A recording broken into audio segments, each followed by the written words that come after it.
Iwasan mo sa Alerto 24. Arestadong isang pulis na kabilang umano sa isang grupong dumukot at nangikil sa isang Korean national.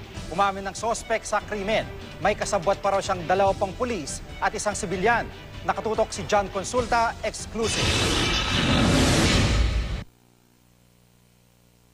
Bumagsak sa kamay ng NBI Anti-Organized Transnational Crime Division ang isang pulis na sumasideline umano bilang miyembro ng isang kidnap for ransom group. Kinilala mismo ng nabiktima niyang Koreano ang suspect si PO2 Frederick Tolentino na nakadestino sa NCRPO. Kwento ng biktima, dakong alas 9 ng gabi noong April 7 nang biglang harangin ng grupo ni Tolentino ang kanyang sasakyan sa labas ng kondo niya sa Rojas Boulevard, Maynila. Sumakay daw ang grupo sa kotse ng biktima.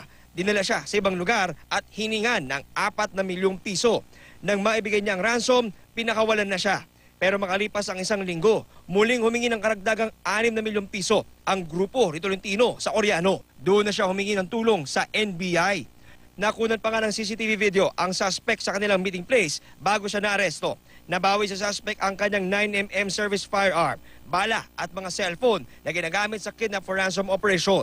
Sa kanyang sworn affidavit, inamin ng suspect ang pagkidnap sa biktima pero maliit lang daw ang kanyang partisipasyon kumpara sa 2 pang pulis at ilang sibilyan na kasama niya sa grupo.